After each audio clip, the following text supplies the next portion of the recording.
Hello everyone, welcome to the channel. In the last previous video, we have seen the different interview questions like Capgemini interview question, Cognizant interview question, TCS interview question, and the Infosys interview question. Today we are going to discuss the Infosys interview question for the role of test analyst. This question is helpful for automation testers as well as manual tester who are going to give the interview to the Infosys. So let's begin. In this interview, there are the two rounds. Round one is a technical, and the round two is a techno managerial, and the last round is a HR. This interview is helpful between 3 to 6 year experience.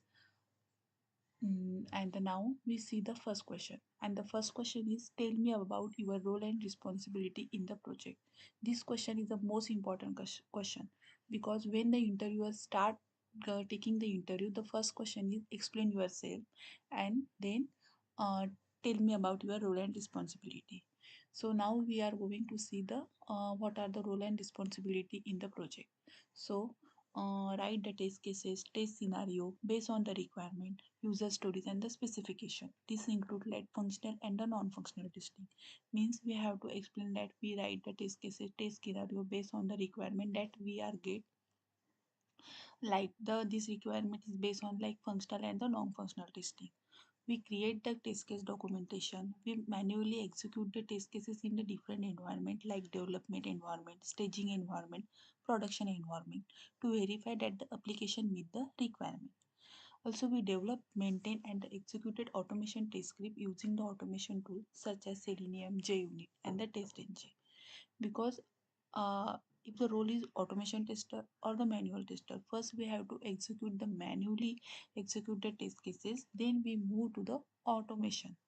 So first we manually execute the test cases in a different environment, then we develop, maintain, and execute the automation test script using the automation tools such as Selenium, JUnit, and the test engine.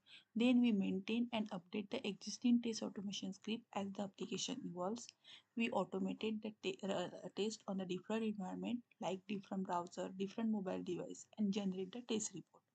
We perform the various type of testing like functional testing, usability testing, regression testing, acceptance testing, and the exploratory testing. Then we identify the defect, inconsistency, or issue in the application during the test execution is occurring or not. Then we analyze and report the test result, track defect, and ensure the bug are logged and managed in the tool like Jira, Bug Jira, and the test rail. Here, bug tracking tool is a Jira and the Bug Jira. And we participated in a daily stand-up meeting, sprint planning meeting, retrospective meeting to discuss the progress and the challenges. Also, we maintain the test documentation, including test cases, test plan, and the defect report.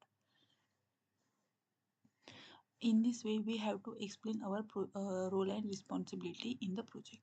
Guys, I have created some notes like Selenium interview question, manual interview question, and Java interview question. And in those question, I have include all test cases, a template, test plan template, and how defect report template in the manual testing interview question. If you have these notes, then please go through my link. I am giving my link in the description box as well as comment box also.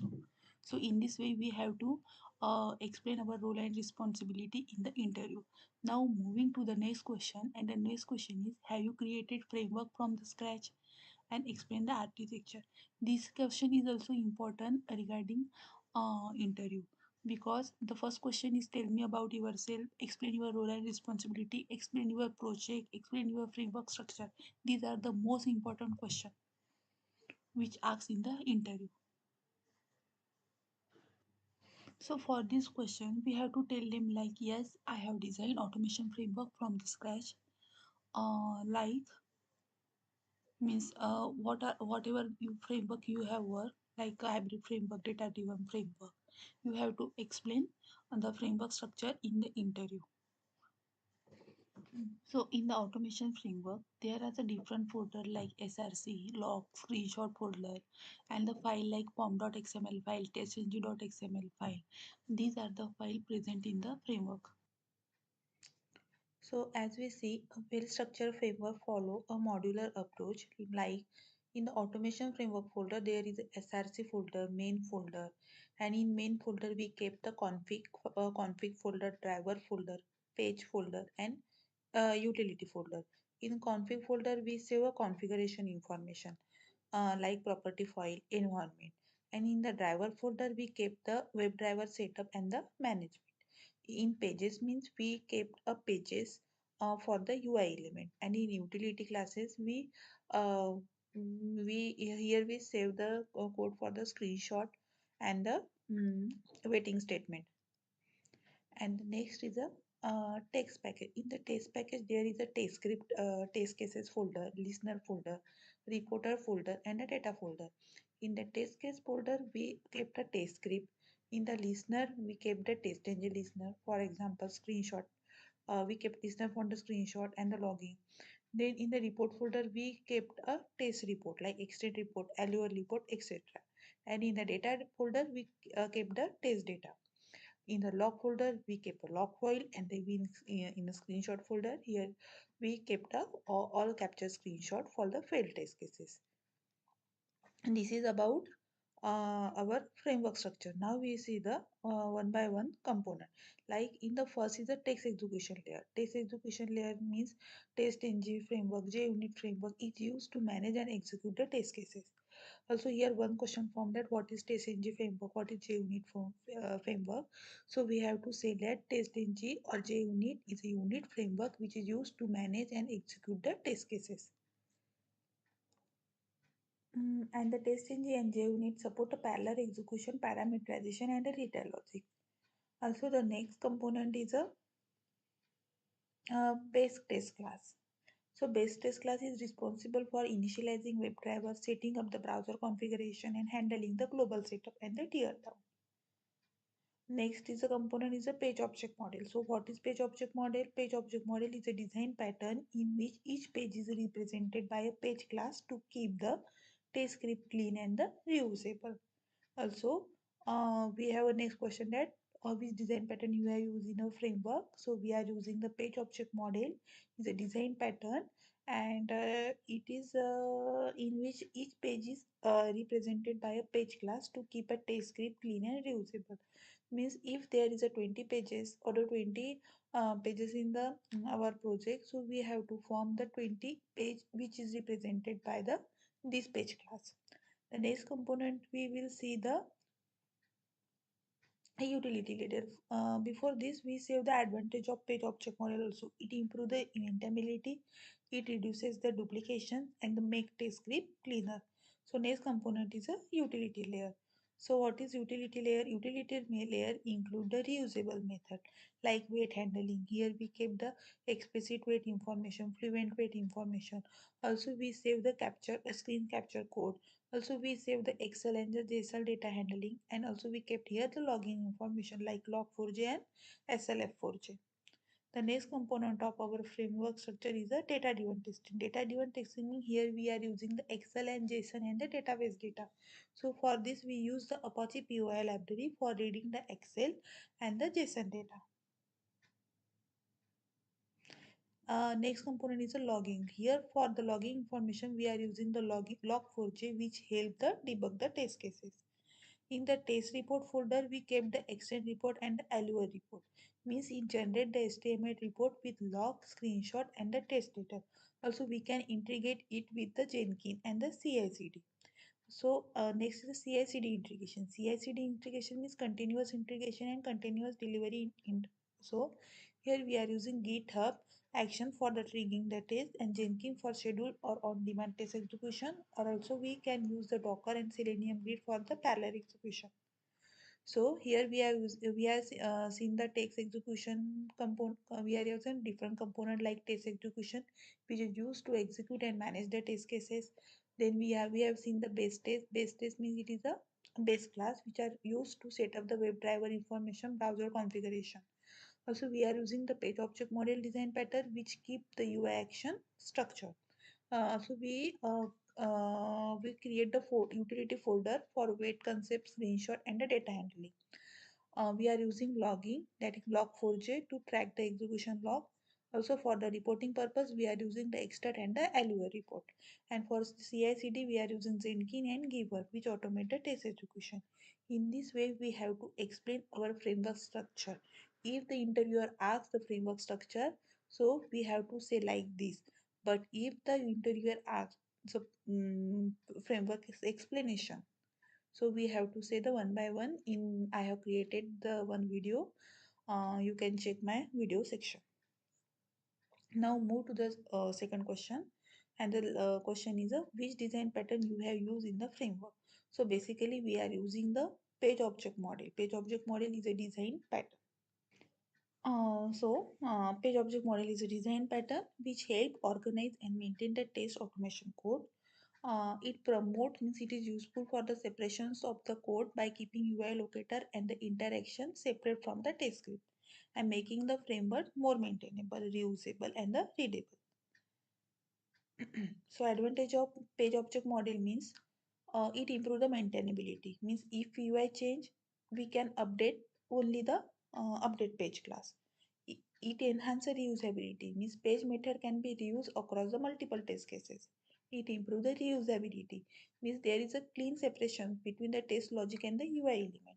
And also we use here encapsulation UI logic. Means it reduce the duplication in the test script. In this way, we have to explain this question if interviewer asks the about the page object model. Also, we can you can add here about the page factory class. Page factory class means when we use the page object model, we use here the page factory class. If the interviewer asks about page factory class, so you can prepare about it. The next question is different between the comparable and the comparator. It is a Java question.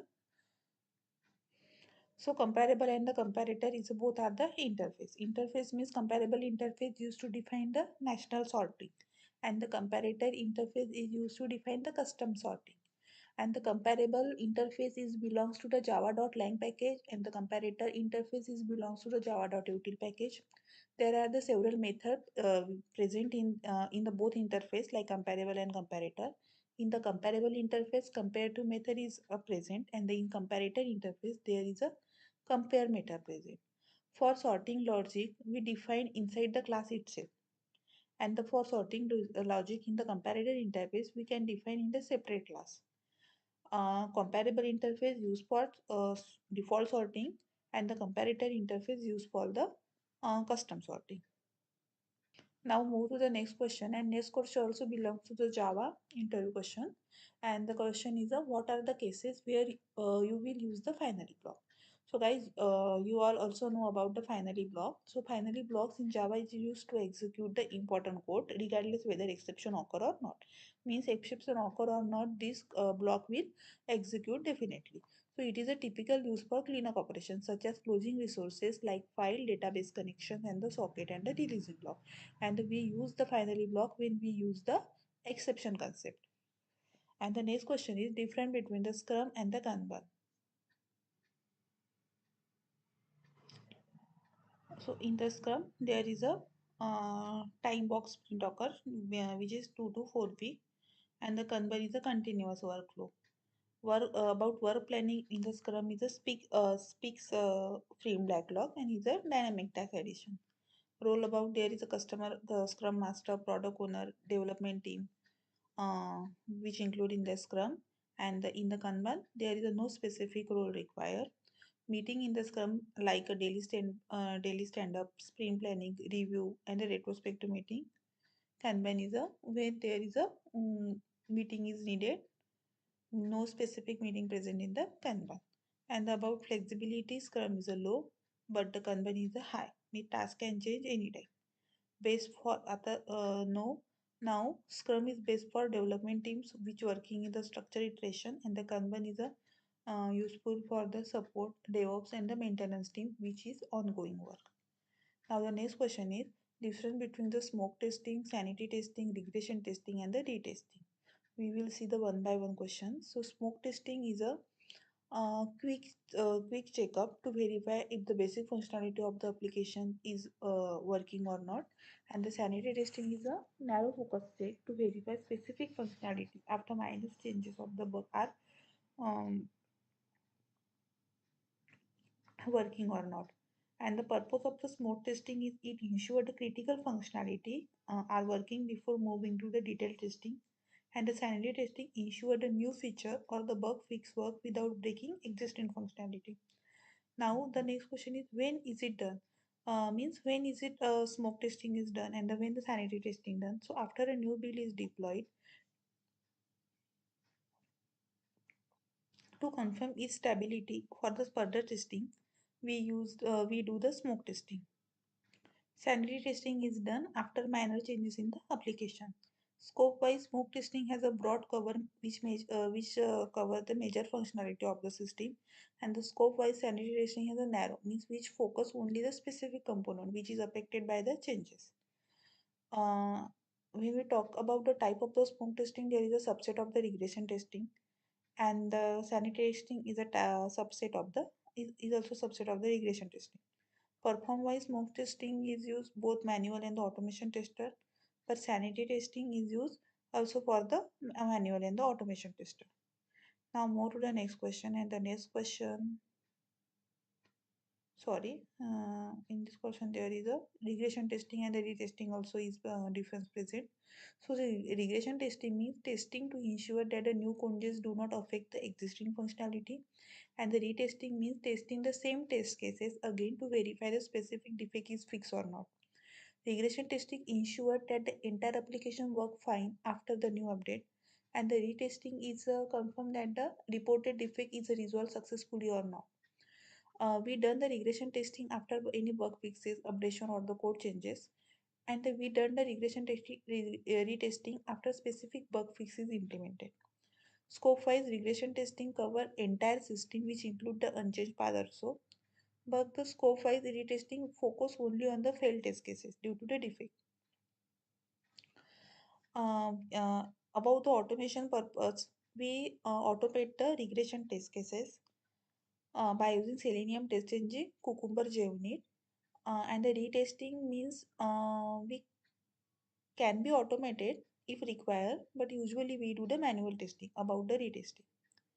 Test cases used in the regression testing, like we use the combinations of old and the new test cases. But for the retesting, we use the same test cases that previously failed. On the screen, you can see this difference. Also, you can see the smoke testing, sanity testing, regression testing, retesting comparison. I hope you guys understand. So I will move to the next question. And the next question is in TestNG, how will you ensure the screenshot will be taken only for the failed test cases? So in TestNG, we can ensure that the screenshot are taken only for the failed test cases by using TestNG listener. And here we have to use the TestNG listener concept. So the base approach is to implement the iTest listener interface which provide the hooks to capture the failure test cases. And the iTest listener allow you to capture the screenshot in the on-test failure method, which ensured the screenshot are taken only when the failed test cases. Means iTest listener use the one on-test failure method that ensure the screenshot are taken only when the test cases fail. So now we see the step-by-step process to capture the screenshot for the failed test cases. First, we have to implement the iTest listener. Means we have to create the listener class which implement iTest interface and override the on-test failure method to capture the screenshot. And it uses the test screenshot interface. So use the test screenshot interface of Selenium WebDriver to capture and save the screenshot. And last, we attach the this listener in the test ng suite. Means first we have to implement the iTest listener. iTest listener is an interface, so it implement the iTest listener method. And in this iTest listener method, we have to use the test screenshot interface. And last, this listener class we have to attach in the test ng suite. So iTest listener interface allow listening to test event because the works of the listener is to is listen each and every activity of the code. And the on test failure method, it captured the screenshot when the test failed, and the WebDriver instance is retrieved dynamically from the test cases. And we can add this listener, added listener or the testng file. Then the next question is how to perform the data-driven testing in the Postman. This question is regarding to the API Postman.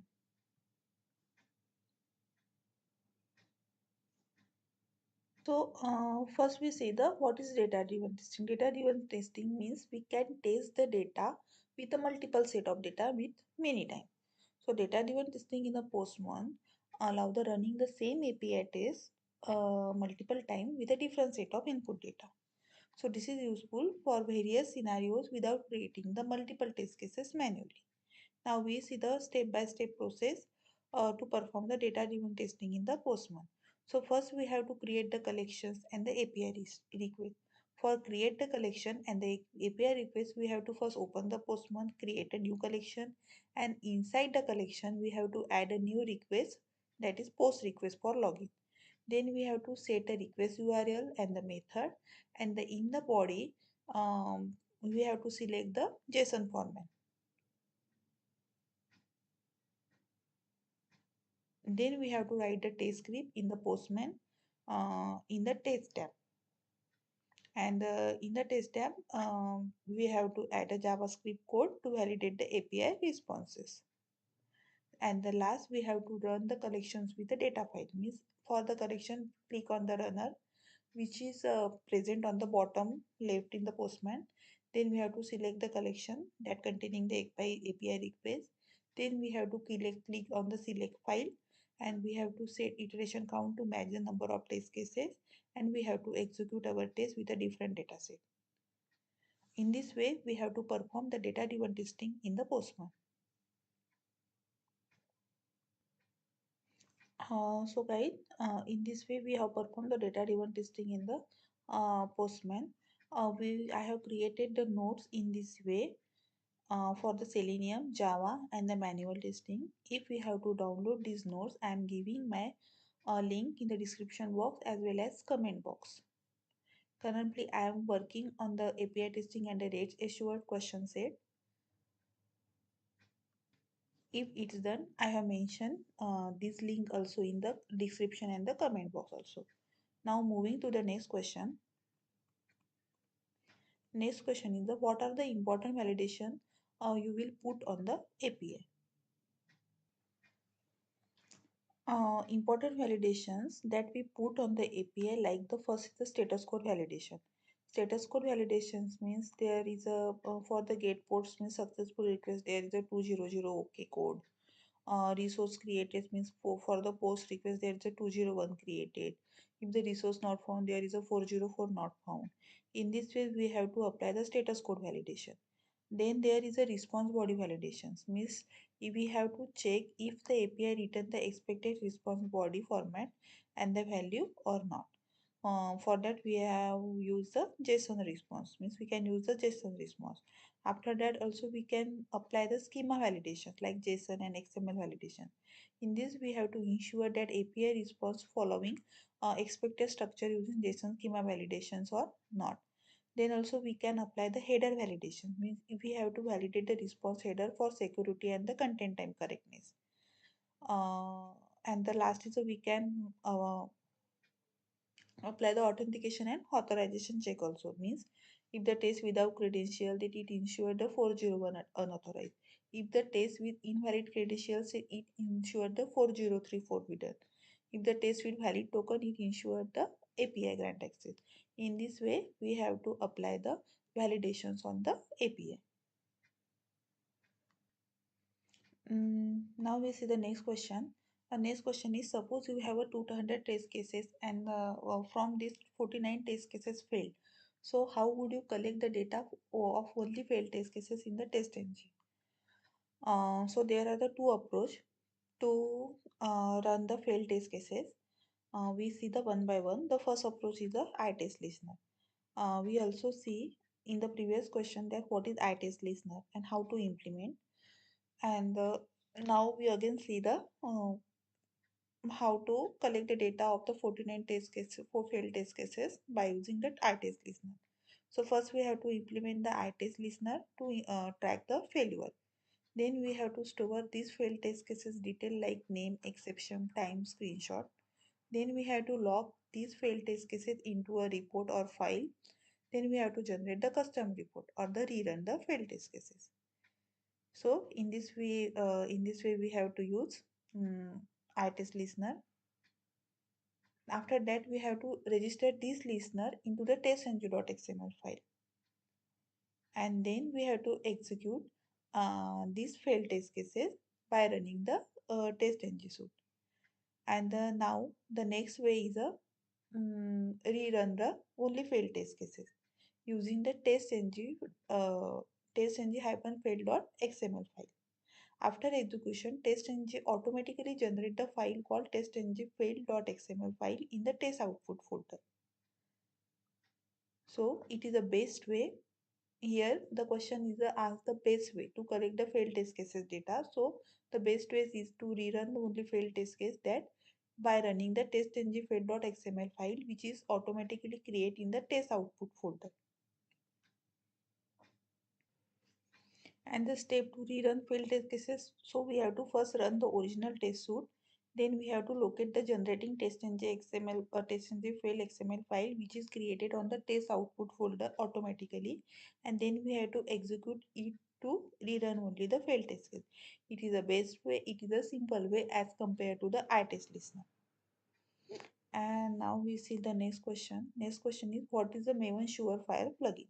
So Maven Surefire plugin is an important tool we use in the Apache Maven to run the unit test cases during the build process.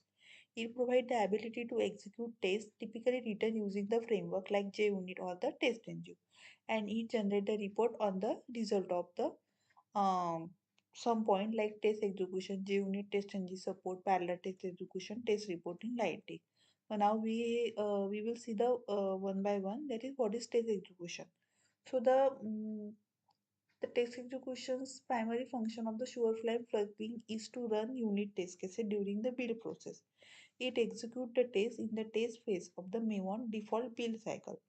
JUnit and TestNG support means the Maven Surefire plugin support both JUnit and the TestNG testing framework, and it can run both JUnit 4, 5, TestNG and other custom framework also. When we talk about parallel test execution, so Maven Surefire plugin support the running tests in the parallel to speed up the execution, especially in the large project with a high number of test cases. Maven Surefire plugin also um, beneficial for the test reporting. So after executing the test, Surefire generate the test report which typically in the target Surefire repository directory. And these report include the detailed test outcomes such as success, failure and the case tests. It also used for the custom configuration, and also it used for the integrations with the continuous integration. So guys, in this way we have seen the round 1 interview question, which is a technical interview. And I hope guys these all question you can understand with the explanation. And if you like this question answer, so I have created the notes and I'm giving its link in the description box and the comment box also. If you like this this question answer, so go through this link. And in the next video we will see the round 2 interview questions, which is again the techno managerial interview, and the last is the HR round. And in the HR round there is only the salary discussions. So in this way we have seen the Infosys interview questions.